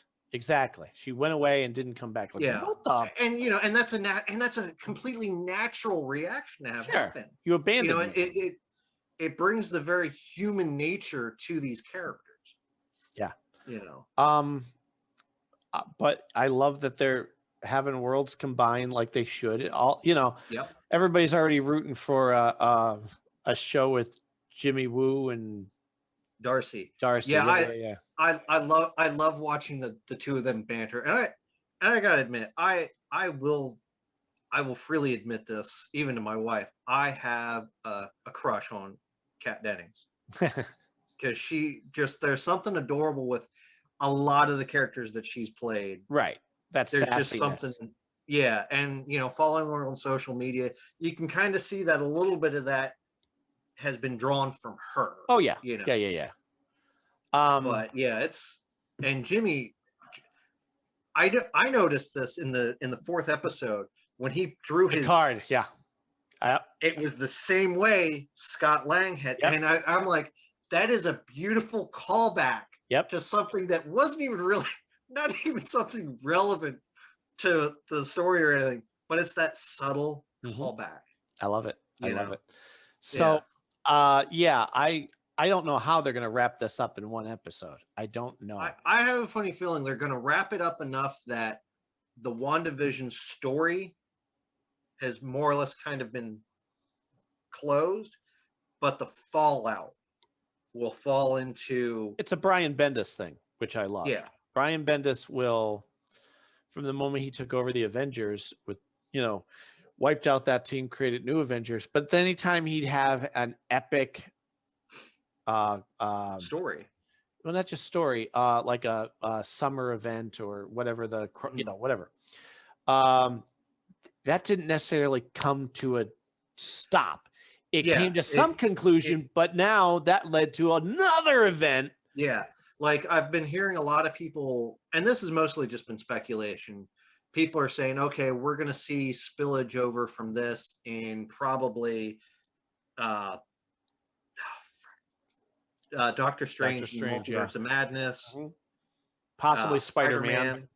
And somebody had even said, wouldn't it be interesting if we don't necessarily see fallout from this in Falcon and the Winter Soldier, but in Loki? Sure. And I'm like, okay, well, that would be interesting because you just don't know with the way that, with what little bit we've seen for those other two properties, you just don't know. You know. Now, one thing for certain, I'm fairly certain will not be affected by it is that animated series called What If. Sure. Which I'm excited for that. Because we're getting those what if stories. Now, granted, I think they're only going to be in each individual episode. Sure. But still, and that's one of those things that they could keep that going on forever. Well, because they're all one-offs. You've read the What If series, right? I've read a number of the comics. Okay, yeah. good. And I think the one they're starting with, if I remember correctly, is if Peggy was the one that went under the super soldier serum and not Steve, which I think Steve is still there. It's the meek and mild version of him. Which I love the fact that they're getting the actors to come in as their voices. Well, that's the thing too. I heard the rumor where they're thinking about having Captain America come back for Captain America 4. That's one of those rumors that I think is just being speculated because it's like, because I got to tell you though, I want my heroes back. I think they're gone too soon. I don't think we've seen enough. I don't feel like, no, enough of Captain America, enough of Iron Man. I'm like, no, we got so much more to go. Let's find a way to, I don't know. We'll see. I think a lot of that also boils down to they don't want to force an actor into spending 20 years of their life dedicated to one role. I get it. But if the actor comes back and goes, can I come back? Let them come back. Oh yeah, like if an actor is open to it, like Chris Hemsworth. He was open to the idea of coming back for Thor. And we got Thor and Love and Thunder. Love and Thunder. Like that's what they're. Which I love the fact that it looks like, just from the thumbnail for the title card, looks like something out of an 80s hair metal band album cover. Which has led to some people thinking some wild and harebrained theories, which, I mean, the director that's attached, they might not be too far off. But that's the thing. They're taking the gamble of being a bit silly, but it's paying off because these are comic book movies. They don't have to be dark and grim and, well, if they can be fun, lighthearted. Save the dark and grim for big events like Endgame and Infinity War. Yeah. But now you've done it. Now we can go back to the fun superhero stuff. Yeah, do some goofy stuff, maybe with a little bit of a tragic end, like what they're doing with WandaVision. They're really, the subtext of the trauma of her childhood, the PTSD of not only losing her love once, but twice. They actually said in the previous episode, she ended up having to be the one to kill Vision, and then had to watch him die again because Thanos is an a-hole, you know. And then, she lost the support of some of the other Avengers because they either died or they, moved on with their lives, And I like that they're touching on that. These superheroes are still human, Now they're not going the necessarily the dark and gritty route that Logan went, but they're at least eluding that, yes, that superhero, they've got this struggle. Like, look at Bucky. That man is clearly a broken individual compared to other characters in the universe. mentally. I thought of you, and I don't know if you've seen it, but Marvel on Disney Plus has come out with a lot of other shows that are talking about the world of comics. I watched one last night called Behind the Mask that was just released this week. I think I saw that pop up in the thumbnail. Yeah. Or the feed or whatever at the top. It's like an hour long. It's, you know, it's great. It's that, let's talk about the psychology of dual identity and why you do it and why some people don't do it. Yeah, I think if I remember correctly, that was a series on. It was a History Channel. Or it was that was the biography of. They had Behind the Mask. They had Heroes Decoded. They had, you know, so every couple of years you get one of those. But this is from Marvel. Oh, okay. So it's specifically their take on it. Yeah, okay, cool. They don't I'll check it out. You'll love it. They also have a show called, and they don't advertise this, I caught it by accident, called Marvel 616. I've seen that. Okay. It's good. I've watched the majority. I think I have 2 or 3 more episodes to go, but the family watches it. Now, the first one was talking about the Japanese Spider-Man. Interesting. Yeah. Not my favorite. I thought, okay, I hope these get better, because although I find that neat, and it did deserve its own special. Okay. When they moved on and when they talked about women comic book writers and their influence, I'm like, that's inspirational. I like this. I like that my children are watching it. Yep. And then they did one with artists from different countries. And then last night or the night before, we watched one where it was cosplay. And you get to see. I think that's one I've got to watch yet. Okay. You can see you're getting a mix of people who, in my opinion, could take it just a little too far, where the girls, there's a guy, he dresses like Captain America.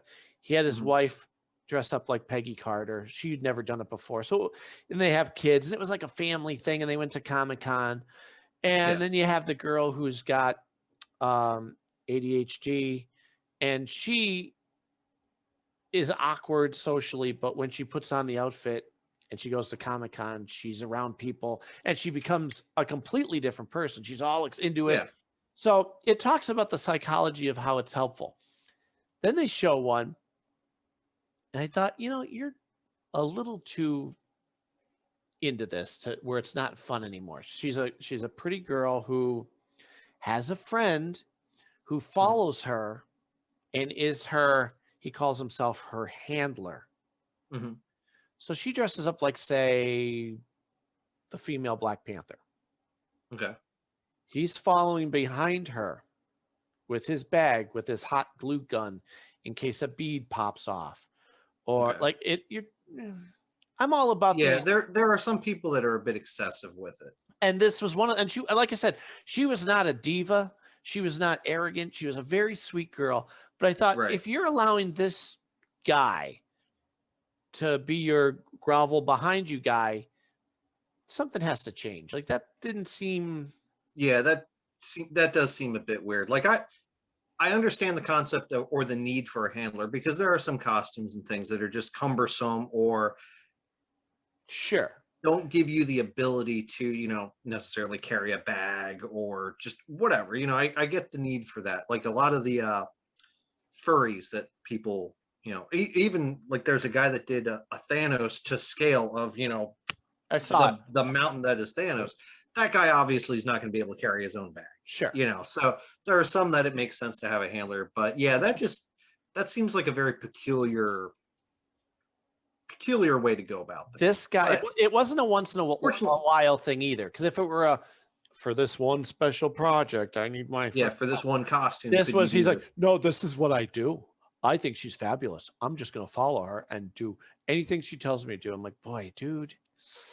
Yeah, that seems almost kind of like she's exploiting him or something. And it's like a job that he's not getting paid for. It was one of those. Like, are you making money off this? No. Is she? No. Then I don't. Yeah, that's just a very peculiar one. But anyway, keep watching them. Keep watching those shows, because I want them to make more. But Marvel is not advertising these shows. Yeah, and they should. You know, I found it by accident. I'm like, what the heck is this? Yeah. They're great and they're inspirational. I mean, like I said, I've gotten choked up watching the female writer one, and I'm watching my kids and they're getting into it and they see, oh, I could do that too. And they talk about Ms. Marvel, the new Ms. Marvel who came into existence a few years ago, and her origin. Kamala Khan, I think is her. Very good. Her identity. And so Everly goes and reads, because I'll buy them comic books digitally specifically that I think, ooh, they'll like this. This is, this is lighthearted. Or and from what I understand, the newer Miss Marvel one, they're very well done. She read it. She read the first one, and I said, should I read it? She goes, yeah, it's really good. I really like it. So I'm like, okay, so now I have. So you got a comic book recommendation from your youngest. That's awesome. right. Yeah.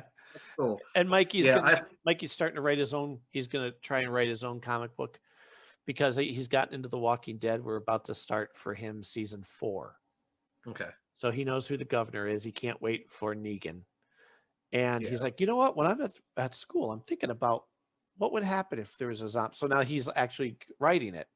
He's going to do his own little comic. I'm like, do it, but make sure you take your time and don't just skip to the fun parts, because as a writer, it's all the boring parts that lead you have to do. You have to describe the paint on the wall sometimes, Yeah, you have to give that extra layer of immersion. Exactly. But you mentioning Miss Marvel reminded me of something. I got TikTok. And I downloaded it mostly to kill time. And I will say TikTok is one of those things where it is a rabbit hole sometimes, because you'll get on there. I've heard that. I had a friend and the videos only last a minute, but you can find yourself going through 60 of them, and all of a sudden it's 5 a.m. and you're like, I gotta get up in an hour. Oh crap. Yep. But there's a young woman that I don't know where she is in the world or whatever, but she had done she does a lot of videos as Kamala Khan's Miss Marvel. Like, she's got the arm bracelet thing, the she's got, I don't know if it's something she bought, she made herself, but like, she to the nines. She looks amazing. And she had been doing audio from the Marvel's Avengers video game that had gotten released last September. And this just popped up in my feed, and I'm like, this is funny. This is great. So I had done, I went into our spare room, and I opened up the closet, and I'm like, I have a purple shirt that I use for Sherlock. In the game, and even in the movies, they've shown him wearing a purple shirt as a nod to the purple pants that he would wear when he was the Hulk for Bruce Banner. And I'm like, and the audio was between her and Bruce. I'm like, you know what? I'm gonna do a video. So I made sure that that my facial hair was an even amount, because at the time in the game where this audio was from, he was unshaven because he had abandoned being it's relevant to the story in the game. But anyway, so I'm like, all right, I'm gonna do this. So I recorded a video and I threw it up on TikTok. And for me, whenever I do these videos, I do them mostly just for my own enjoyment. But if I can get some kind of interaction from the person, if I'm doing a duet like this young woman, great. I'm happy. I don't care if it doesn't get a like from anyone else or a comment from anyone else. But if the person that I did this thing with at least acknowledges that I did it, I'm with you. Fantastic. Well, so every now and then I'll drop a duet that I did with her, because what I'll do is I'll cheat. I'll bank a bunch of videos. I'll spend a half hour and I'll record like 10, 12, whatever videos. And then once a day, I'll throw one out there. And one of the ones I did was one for Sherlock, with a young woman who dressed as Irene Adler. Sure. And this woman did a phenomenal job. I'm not convinced that she didn't just steal the dress out of wardrobe, because she did a good job at either finding it or replicating, whatever. Okay. But it was the audio for some song, something about calling themselves a 10 in a world amongst threes or something like that. Well, in the audio, there was an audio cue for someone to step into frame or whatever. So that's what I did in my half of it, and she commented, "Oh my God, no, you're not a 3," or something like that, because I did the Sherlock where he throws the, Sure. you know, I did the nod to the character in the video, and my hair right now is kind of long like it is for Sherlock, so I figured it'd be perfect.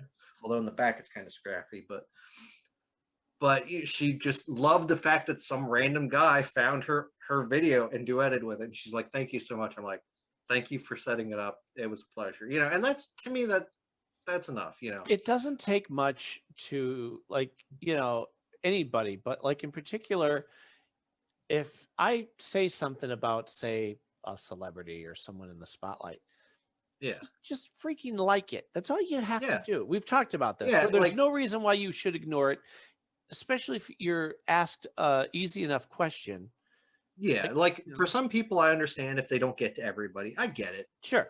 I get it. Sure. You know, like, But at least like it. At least give me a thumbs yeah, up. like or Anson something. Mount, I had made a comment on one of his posts a while back. I think it was an announcement when he got brought into a very science heavy organization, like he got put on the board or something like that, trying to foster, you know, getting science acknowledgement or something good, you know. Sure. And I commented, I said, "Well, you know, congratulations, Captain. I look forward to something or other." I forget what I worded. And I didn't expect anything, but a couple of weeks had gone by, and I guess he had finally gotten the chance to get caught up. And he was just going through and just liking people's comments. I'm like, you know what? That's all you need. Fantastic. Thank you very much. Didn't even expect it, because, you know, you got 10,000 people commenting on a status. Realistically, you can't get it. You know, you can't expect everybody to get an acknowledgement of. But like, if it's a celebrity that, you know, doesn't have a lot of work in their repertoire, or they're not busy right now, right, and they've only got like 3 or 4 people commenting or whatever on a comment or post or whatever, okay, you can take the 5 seconds it's going to take to just boop, you know. Lou Diamond Phillips is on set doing Prodigal Son, and he responded to me. Oh, absolutely. And that's the type of person he is. And That's I'm all you loving have. Yeah. I'm loving that. Although I'm mad, I'm furious. It was off this week. I know, because we watched that as a family. We watched Chicago PD as a family. Mm-hmm. This season in Chicago PD, in the beginning, they were dealing with the racial thing. Yeah. And it was done so well. And they're also doing it on Prodigal Son in a different way. Yeah. Whereas Prodigal Son and even The Rookie are dealing with it. I'm going to start The Rookie, I think. I've never started it, but I think I'm going to. The Rookie's pretty good. But like with Prodigal Son, the cop gets pinned against a wall and he's kind of sheepish about it. And he doesn't really want to start trouble. And he does, you know, he's kind of like, I don't know which way to go with this. On Chicago PD, Atwater is like, "No, you're threatening me? Come on, let's go." And like, he's really like, and yeah. And I like the fact that these shows are doing that. It's not a cookie cutter, the same setup every single time. They're showing that there's different ways. It's also a very gray area. There is no real way, because like, yeah, Voight says to Atwater, "Look at Bud, I'm not telling you what to do. You can go after this guy, but guess what? There is the blue wall. It's not right. It's not fair. But if you push this, they will retaliate. If you're okay with that, that's up to you." And I mean, they had a cop. They were planting drugs in his car. They were hounding him. They beat him up in the middle of the street, type of thing. And so the whole time, Voight's like, you know, I'm trying to look out for you, and I'm not telling you not to do something, but I'm also not telling you to do something. Yeah. And in this case with Prodigal Son, it comes down to it. Are you going to press charges? And he's like, "No." And sadly, that was probably the right call. Yeah. He goes, "I just want you to know, though, that you're a piece of crap, and we both know what you did." So yeah, I like how he put him on notice. I'm wondering if that's going to be a plot thread that will end up popping back up later down the line. I hope so. Cindy has a joke where she says, "You know, Bright, here's a typical thing that they're doing with Bright. Bright, don't do X. Don't do the thing. Yeah, right away, Bright does the thing. Yeah. That's her quote. Yeah. So, and she's right, because like in the last episode, what the heck were you thinking? That was stupid. Yeah. You should not have put yourself in that situation. No, he shouldn't. You're not a fighter. You can't, clearly you don't look around, and look at what happened to you. Yeah. Ugh. That episode was good. Yeah. And it's the most Bright thing that would happen. He would, of course, figure shit out in his head. Just, you know, it was funny too. I figured it out when it happened. I'm like, oh, I know who it is. And I kept my mouth shut until it was over. I went, yeah, I was right. Yeah, I'm glad I was right. You know, because it wasn't obvious, and it could have. Yeah, it was one of those that they planted the idea. Could it be this? You know, it was there, and the reveal was worth it, or the reveal was worth it. Yes, it was done well. And I had to laugh. I jokingly said something to Jess. Oh, look, it's ding ding ding ding. The guy from Gotham. No. Oh no, you're going even guy further. No, the guy that was in the wheelchair was also on Breaking Bad. Oh, okay. He was the other drug kingpin that had I believe he ended up having a stroke that confined him to the wheelchair and was all and hitting one of those push button bell things, which they end up revealing how that happened in another series. But it's just I really enjoy what they've been doing with this season of Prodigal Son. I've not seen quite the thread, the through line like we did in the first. The first was all about him struggling with like, what did I see as a kid type of thing. Now it's about his sister. But you know what? After this last episode, I'm like, okay, no, they're not staying stagnant. They're moving it along. Yeah. So you good. Now you brought his mother in on it. And okay, now now you told her, and and the bombshell she dropped. Yeah, right. I'm curious to see how this is going to play out, just because it's one of those. There's a lot of pitfalls they could have fallen into, and I'm grateful that they haven't. Right. Well, because I was explaining to Mikey, you know, the sophomore slump. A lot of these shows, which I think is stupid, but it's cliche where we had everything planned for that great first season.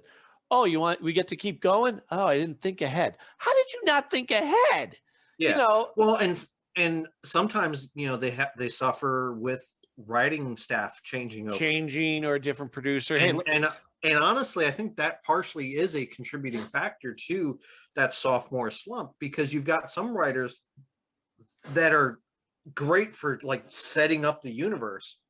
So a lot of times that's what they get brought in to do. They get brought in to help set up the world.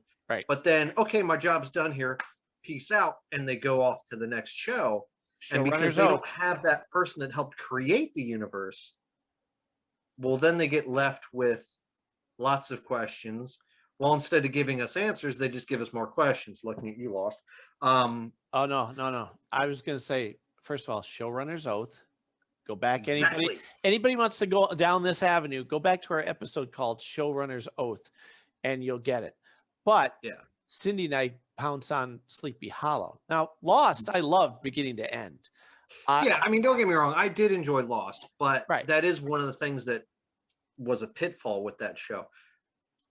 Questions. Sure. Answer. Right. Exactly. You know. But we always go down the rabbit hole of complaining about season 2 and 3 mistakes of Sleepy Hollow. And that was because the first season was excellent. And the second season, they had a new showrunner who's going to do his own thing. And then the third season, I'm another showrunner who's going to do my own thing. And so it wasn't until the fourth season that everything went perfect again. What do you mean Fox is ending it?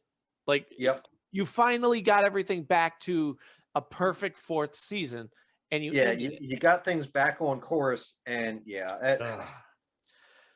But anyway, before we go, I want to tell you, I want to touch on music a bit.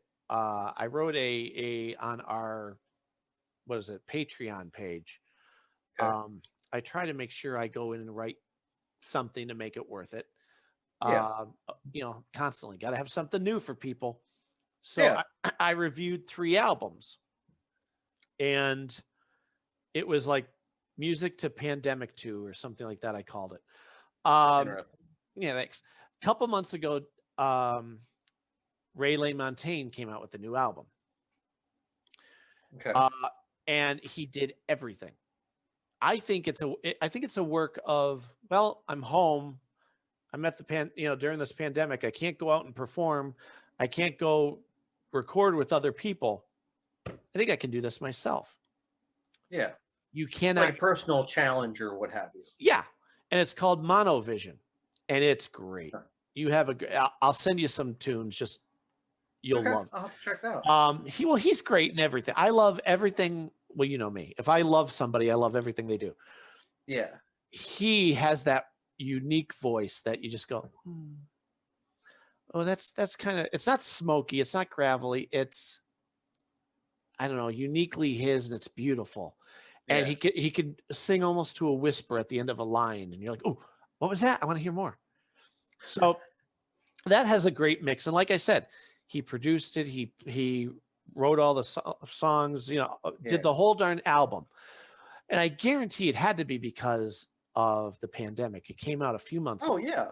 So I mean, that's the thing. This pandemic has helped a lot of people foster their own creativity. Right. If I can get my freaking recording thing to record the microphone right, I'll be able to do my own kind of thing. But of course, the guy who's going to come over and help me with that, he can't come over till the pandemic's over. Yeah. Go figure. So that was great. Edie last Friday, Edie Brickell and David Gray both came out with new albums. Okay. So Edie Brickell and New Bohemians. It's called Hunter and the Dog Star. They kind of have a thing about dogs. As a matter of fact, their last album came out the day, it was called Rocket. It came out the day I was coming to your house. We listened to it in the car on the way down. Okay. So it has very warm memories for me. It's if you like Edie Brickell, it's the way I wrote it in the article. I said, when they first came out, their first song was "What I Am Is What I Am," right? And it's weird. You have the guitar and the bass doing the waka waka waka waka through it, and it wasn't like anything I'd ever heard before. And then you're hearing "What I Am," and you're like, okay, what are you saying? This is just kind of gibberish. I don't know. And it's weird. The guitars are weird. Yeah. I don't know. Well, once I heard the rest of the album and I heard the song Circle, I went, oh, okay, there's more to this than just weird. So long story short, I've gotten everything that she has done on her own with Steve Martin, with her husband's son, Harper Simon. Heavy Circles was an album.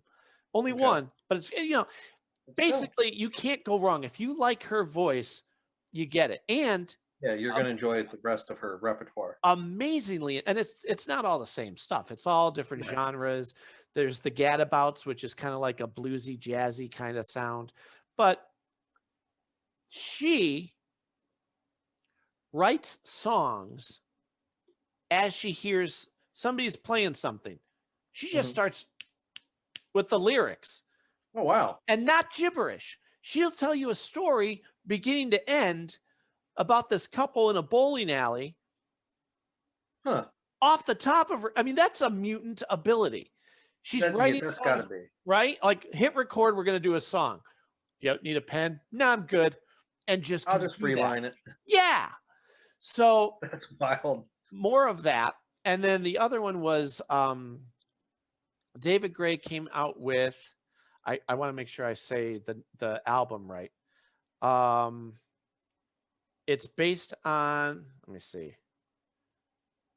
I don't want to mess this up. It's based on an island in Skellig. It's called Skellig, and it's based on an island in Ireland where monks used to live, away from everything. Anyway, he was inspired. Yada yada yada. So again, everything he does, I'm always going to buy. I'm always going to love. Yeah, that's cool. However, I regretfully, if I was ever with him and he said, what kind of criticism do you have of my stuff? I love all his I love all his music. I love his voice. On the last 2 albums, they've been very pretty, beautiful songs. Like, think of an album. There's fast songs, there's slow songs. There's this kind of songs, there's that kind of song. Last 2 albums have been slower tempo songs. Okay.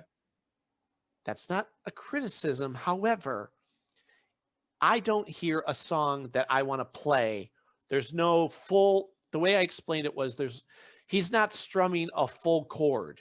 He's picking. Okay. He's picking or he's playing piano and it's beautiful music. But you need that type of... So it's more like music you'd want to listen to, not necessarily music you'd want to play.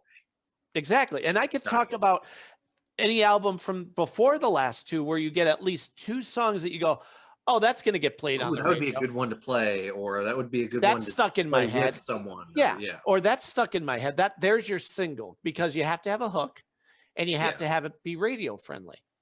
Yeah. The last 2 albums didn't. There's one song called Heart and Soul, not Heart and Soul. Yeah. Yeah, Heart and Soul. I think of the Monkees version, but it's called Heart and Soul that he did. And it's a beautiful song and it catchy. It stuck in my head. I woke up the next day with it in my head. Gotcha. I thought when I heard it before the album came out, I went, oh, okay, so that's probably his slow contribution to this album. Turns out it was one of the faster ones. Wow. So, not a criticism, but I wish he would remember, oh, wait, I want to get something catchy. I enjoy that energy. And he's great with the energy. Yeah, it sounds to me like you'd more want to remind him, of things he's done in the past that have just give me that added panache or whatever. Give me two songs at least per album that are full chord, let's strum. So that's the one. The other criticism is, ever since for the last, I'll say 4 albums. Now hear me out. I know where your mind's going to go because I considered it too. There's 2 or 3 songs per album where his voice is a little raspy.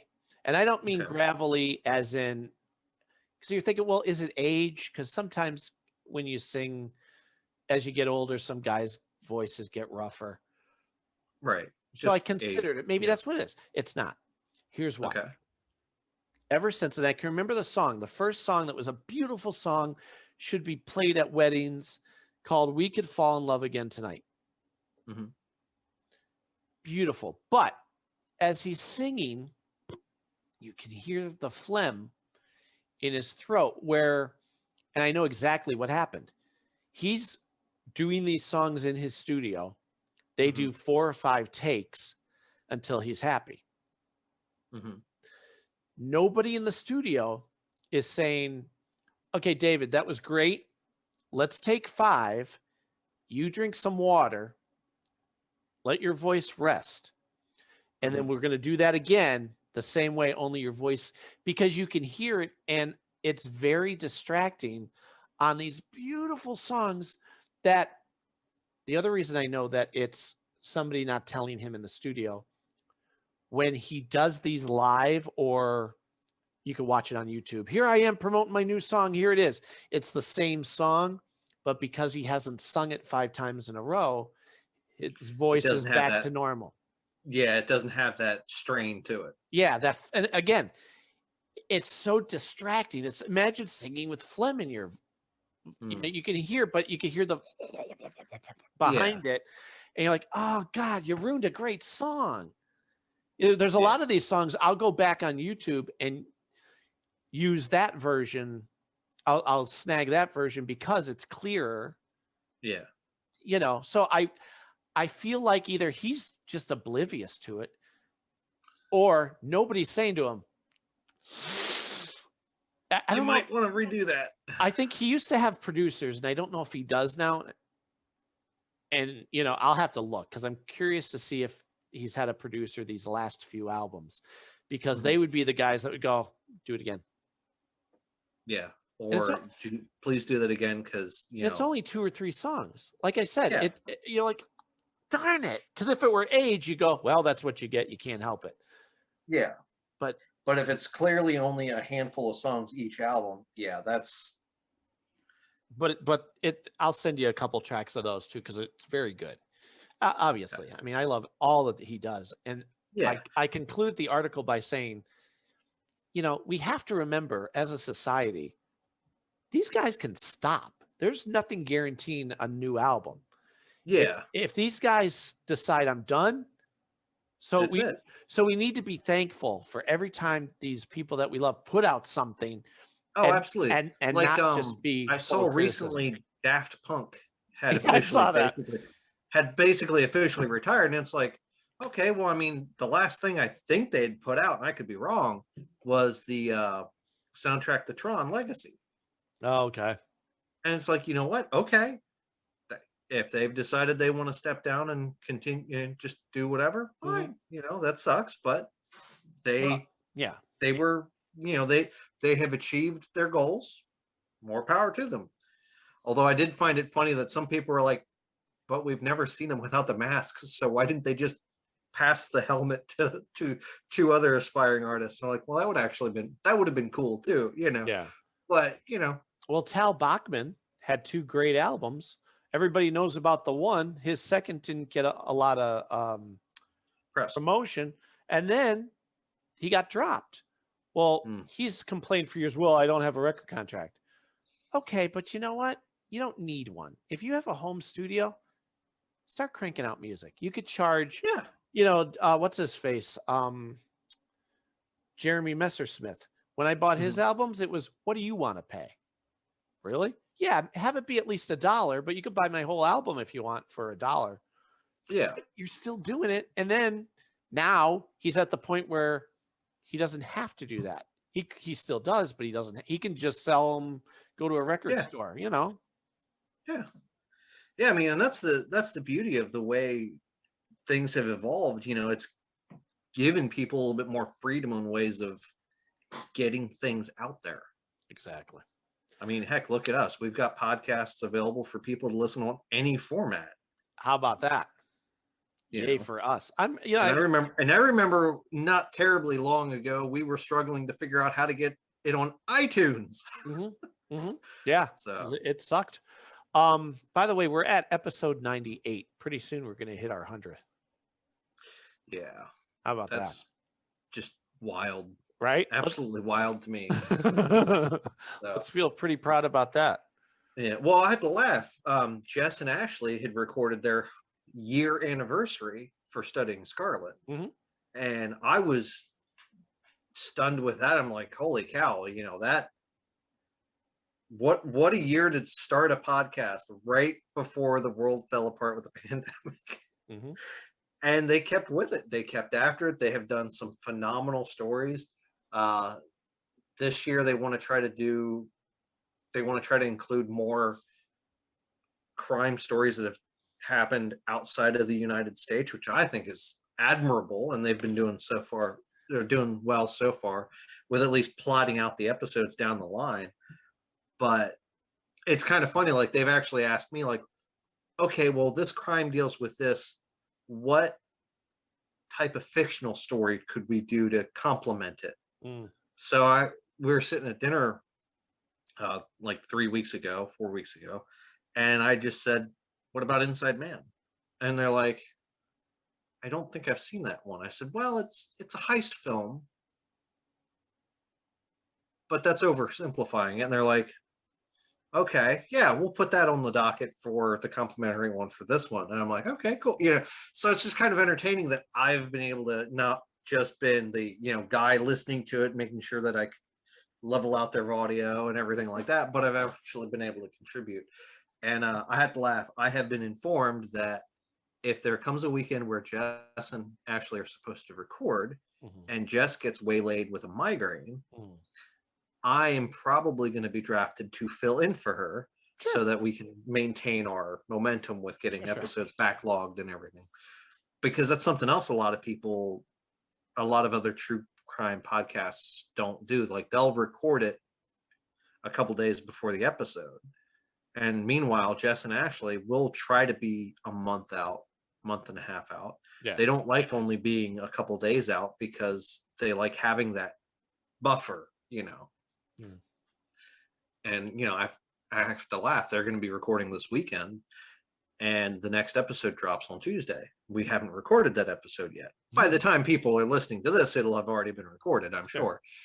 But it's comical because I'll look at Jess, when we're eating that night and be like, okay, if I will have this edited and in the can tomorrow, however, I need to be left uninterrupted for X amount of time so that I can ensure that it's the quality that we want, So it's just wild. And that will do it for episode 98 of the Never Gets Old podcast. Remember, stay excited, everyone.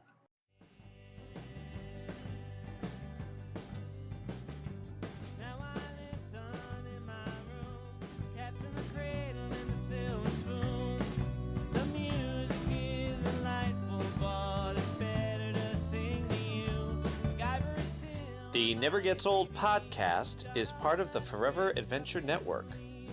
Music by Harmony Constant. Some artwork by Joseph Arnold and Jared Brown. Donations can be made to Patreon to Mac Jackson. Join our group pages on Facebook and follow us on Twitter at Never Gets Old Pod. Please subscribe, rate, and review. And remember, stay excited, everyone.